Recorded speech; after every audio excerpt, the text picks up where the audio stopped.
Ladies and gentlemen, welcome to the Grand Page. Before I get started on today's video, I'd like to promote my new short story, New Guns in Town. Though it was posted weeks ago, almost a month now, it is new to this video's promotion. If you like mountaineer stories, if you like stories about the Old West of the United States, and I think you'll really enjoy this story. It has my character Bareback. So the link to this short story will be in the description. And if you like the short story, please consider subscribing to the Substack. Now, on with the video. Today I want to talk about Man of Steel. This movie has been out now for, a decade. I still remember when it came out. I was actually deployed in Afghanistan, and they had I don't know if, I think it was actually a pirated version of the movie. It was someone recorded it in theaters, and it made its way all the way to Afghanistan, and I actually saw it in a quote-unquote theater in Afghanistan while I was deployed there. And I remember having a positive experience with it. Some things I liked, some things I didn't. Significant changes were there, here and there, but overall, it was a good movie. And then I watched it several more times over the years. I'd watch it with my dad, and I'd watch it on my own, I still enjoyed it. And then I watched it a few weeks ago for the first time in a while, and I still very much enjoy it. Now, with all that being said, would it be the first Superman movie that I would recommend to an upcoming Superman fan or someone who wants to be introduced to Superman? Not necessarily. The first Superman quote-unquote movie that I would introduce people to the character is the first 3 episodes of the Superman animated series. That, in my opinion, is the perfect introduction to Superman. Those 3 episodes, which are only like 20 minutes long, so it's the movie, quote-unquote, is barely even an hour. But that hour is so effective at introducing you to Superman and everything that he went through growing up, and then introducing you to him actually becoming Superman in Metropolis for the first time. So number 1, I would recommend those first 3 episodes of the Superman animated series. Number 2, I would recommend not the first Superman movie probably, but the Christopher Reeves Superman movie. I would absolutely recommend that second.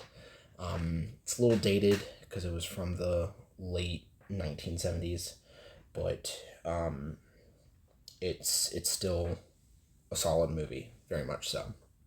Very, very solid Superman depiction. After that, I'd probably recommend Superman Returns, though it's a weird kind of sequel. You don't need to see any previous Superman movies to really watch it and enjoy it, and to get the important Superman themes from it. So, number 1, first 3 episodes of Superman animated series. Number 2, Christopher Reeves Superman. Number 3, Superman Returns with Brandon Routh. And then number 4, I would put Man of Steel. Absolutely Man of Steel. I think a big problem that people have with this movie is Superman's uncertainty with who he is. Because this is very much a coming of age or a search for identity movie. And I think people really, really don't like that when it's Superman as the main character. I understand people's criticisms of this movie. They feel like it's not their Superman. They feel like it's not a rendition of Superman at all, that he doesn't act like Superman, that Jonathan Kent doesn't act like Jonathan Kent. And I understand people's criticisms, but to say things like Superman shouldn't have a struggle with his identity, or that Jonathan Kent shouldn't act the way that he does, which we will get into, you're saying that we can't explore these aspects of the characters. We can't put these characters in uncomfortable situations that challenges their beliefs. And I don't necessarily agree with not challenging these characters. I do, however, agree with legitimate criticisms that are placed against characters whenever these things happen to them, but I'm not against stories being expanded on and characters being expanded on. And Man of Steel absolutely expands on Superman, on Jonathan Kent, on villains, and so forth. So, I think that's a lot of people's problem with Man of Steel, is that coming of age aspect, and how it seems these characters are unsure of themselves, or they don't act like themselves. It's not that they don't act like themselves, it's that they are placed in this, their beliefs are challenged in a very legitimate way, and I think that's important for characters to go through. Speaking of characters, let's talk about Superman first. And before we dive too much into this, let's also understand the the inspiration, or what they pulled a lot of elements, what comic they pulled a lot of these elements from to make Man of Steel. Man of Steel absolutely pulls so much from Superman Earth 1. If you haven't read Superman Earth 1, the comic, I highly recommend it. As far as reading comic books of Superman, Superman Earth 1 is easily at the top of the list of recommendations for introducing you to Superman, because Superman Earth 1 is absolutely a coming-of-age story, a finding of identity story. And I would say that the comic probably does a little bit better job than Man of Steel, but I'm probably just going to say that about most comics, about comic book characters anyways, but that's a whole other thing. But Man of Steel pulls so much from Superman Earth 1 to tell its story, and there's nothing wrong with that.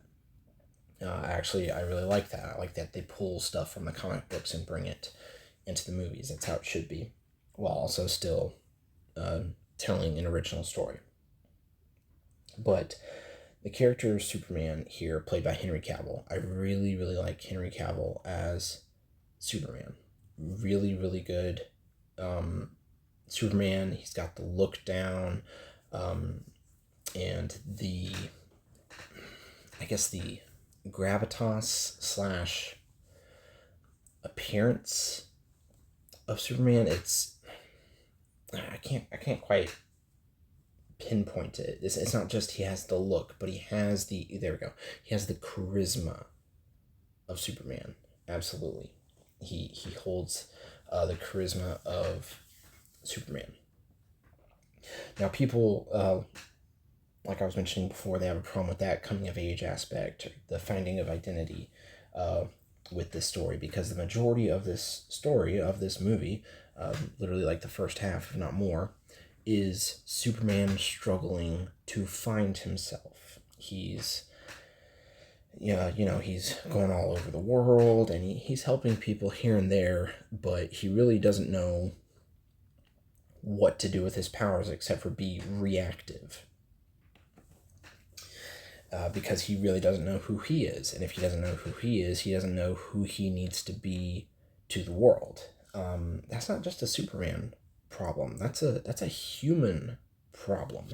We need to discover ourselves before we can discover who we are to the world.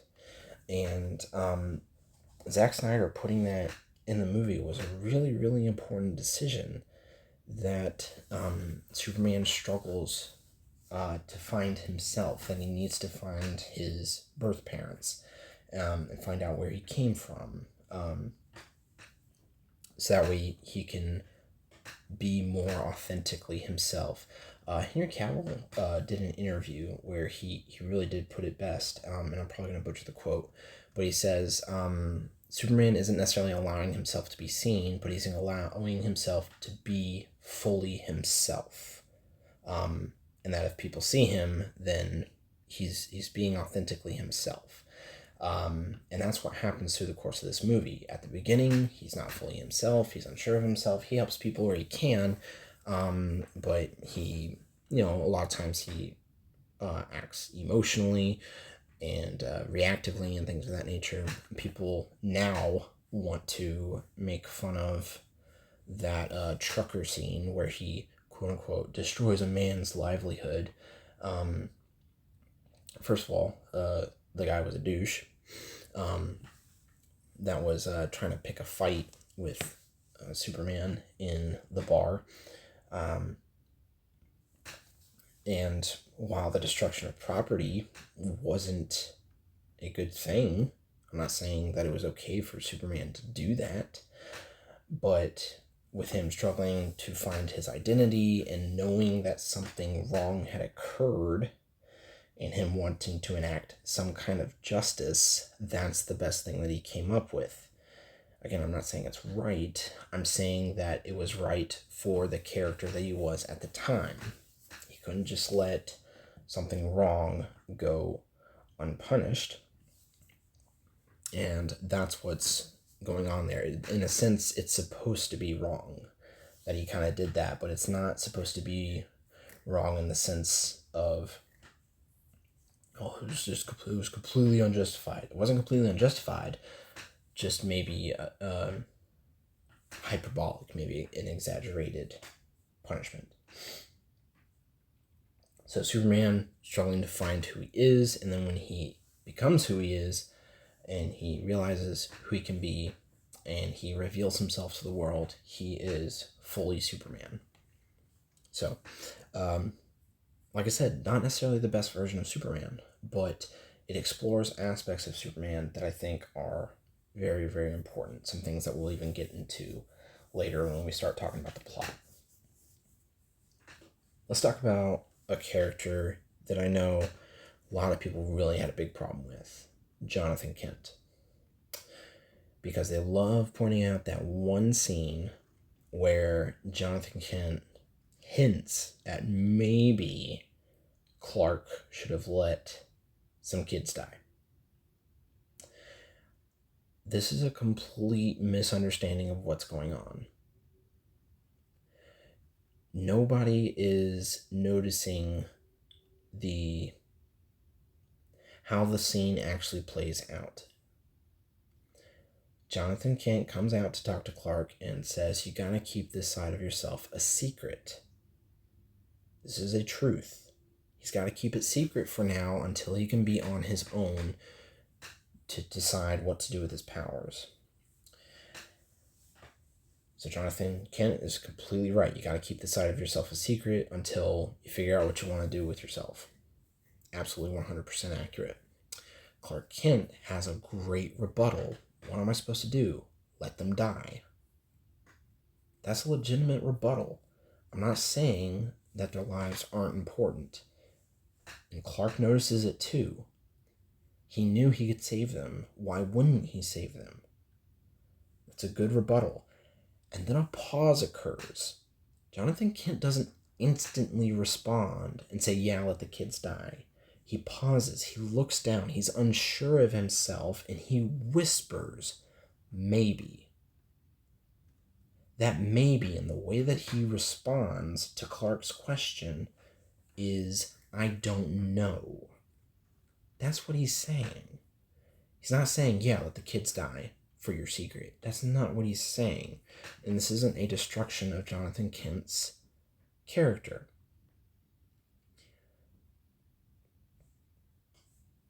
He simply is worried about his son. Because if someone finds out what Clark Kent can do, and it seemed like he was getting very close to that happening, other people were getting very close to finding out what he could do, then it was very likely that Clark Kent would have been taken away. That's what Jonathan Kent is worried about. He's not saying that people should die for Clark's secret. He's saying that it's a complicated scenario. Also, in that same vein, there's a scene later in the movie where Clark Kent could absolutely clobber a bully. Jonathan Kent walks over and he checks on him. Asks him, "You alright?" Obviously knowing that physically Clark is fine, but that's not what he's talking about. Jonathan Kent absolutely is a character about doing the right thing, even in this movie, Man of Steel. As portrayed by that scene with the bully. He knows the right thing is to save people. He knows the right thing is don't hurt people just because you can. But the bus scene was complicated. So many witnesses, several of them already trying to throw Clark under the bus. They don't know that they're doing that, but that's essentially what could have happened, and that's what Jonathan Kent was highlighting. So Jonathan Kent's character is not destroyed in this. He's conflicted. It's a complicated situation. All right, the next few characters I'm going to kind of speed through because just kind of highlighting how great they are. Number one, General Zod, Michael Shannon. Fantastic villain. Absolutely fantastic. He did a great job as General Zod.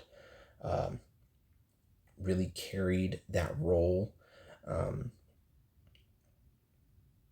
You can't say enough good about him and his portrayal of General Zod. And that reveal at the end that his purpose was to protect his people, to protect Krypton. That reveal at the end, and that's what led him to make the decisions that he did. That was a great reveal. That was fantastic. Absolutely fantastic. And then something else I know most people agree with is the female Kryptonian Faora in her little her fight, quote unquote, with Christopher Maloney's character. I think he was a colonel. That interaction between the two of them, really, really good. Faora absolutely stands out. She does a great job at being, Zod's, not henchwoman. She's I don't know the exact term, but right-hand man, so to speak. There we go. Right-hand woman to General Zod. She does a fantastic job. And then that little bit that she and the Colonel have at the end, death is its own reward. A good death is its own reward. That's really, really good. Very well done. So those are the characters that I wanted to talk about. Kind of debunk some of the problems with Superman and Jonathan Kent. Now I want to talk about the actual events, the plot throughout the story. A lot of people have a problem with the very end of the movie and how much fighting there is. I'm not going to say that's necessarily wrong. They got a point. There's so much fighting at the very end. Not even argue, it probably goes on for a little too long. They probably could have cut a bit of it out. But there's a point to it. Because most of the rest of the movie is character buildup. The rest of the movie is all about leading to this fight, this conflict at the very end. So while I see the point that people are making about how much fighting there is at the end, and I even agree that it should have been cut short probably, it's not pointless either. because the rest of the film, the beginning of the film, the first half of the film, is all build up. It's Clark finding out who he is, getting backstory, introducing General Zod and finding out that he escaped the Phantom Zone, and getting Lois Lane, in her story. All that is really, really important to build up to.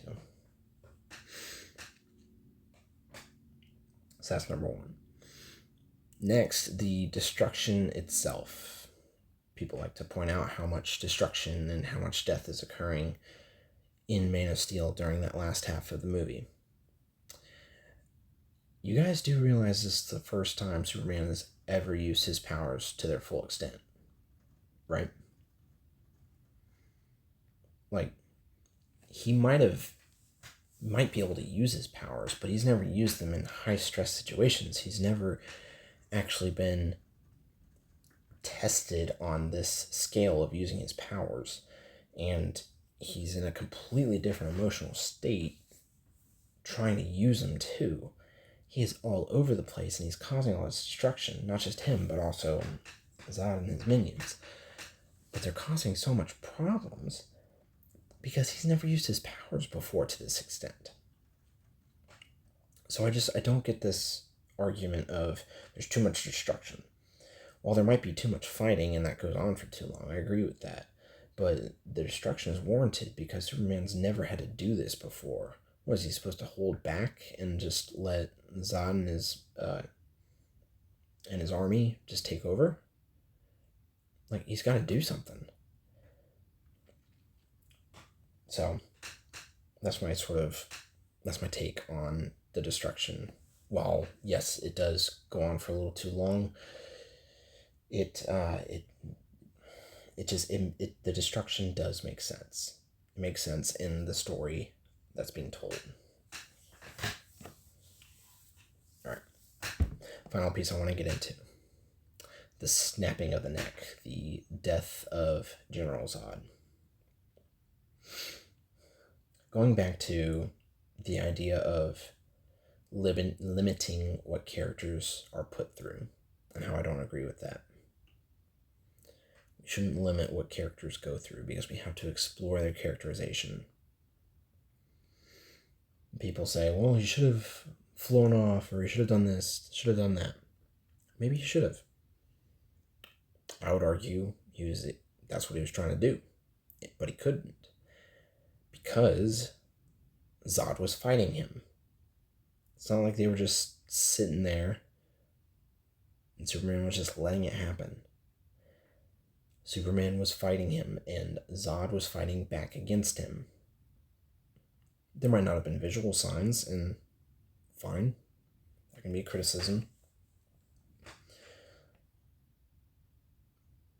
But this idea that Superman shouldn't have been put in that situation in the first place, I personally think it's important to address questions like, what would Superman do if he had to choose between killing an enemy or killing or letting people die? I think it's important to address that question. It's not one of these hypothetical situations where which button would you press? It's no. The situation is the enemy, the villain, is about to kill innocent people. Do you kill him to stop that, or do you let the villain kill those people? I don't agree with not asking that question. Heroes need to be challenged. They need to be challenged on their beliefs, on their codes, on their morals.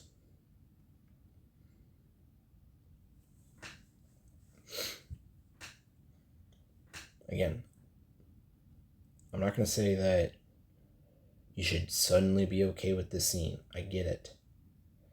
I get that it was jarring seeing this in a Superman film that everyone had been waiting for years. But I don't agree with this idea that it shouldn't have happened, or that they shouldn't have put it in the movie, or you should have found another way. Characters need to be challenged. They need to have their beliefs challenged by the story, by the villains. And sometimes they need to be put in ultimatums. So, that's my take on Man of Steel. I continue to really enjoy this film, and I'm going to watch the rest of the Zack Snyderverse. I don't know why I said his full name with it. I'm going to watch the rest of the Snyderverse. Next stop is going to be Batman v Superman, the Ultimate Edition. Yes, the 3-hour long version of the movie. I'm really looking forward to it because this is another movie that I continue to return to. I've watched it several times. The theatrical version, actually, the Ultimate Edition, I watched once and I was super happy because that was fantastic. I really enjoyed that. But that'll be on my docket next, is to watch Batman v Superman. I'm really looking forward to it. I enjoyed it in theaters. I enjoyed it at home. And I think I'm going to enjoy it again. But thanks for watching. Don't forget, I have New Guns in Town on my Substack. If you like old Western stories, I think you're going to like this. If you do like it, please consider subscribing to my Substack to continue receiving my stories. Thanks for watching. I am always your most humble and obedient servant, Page Ghost.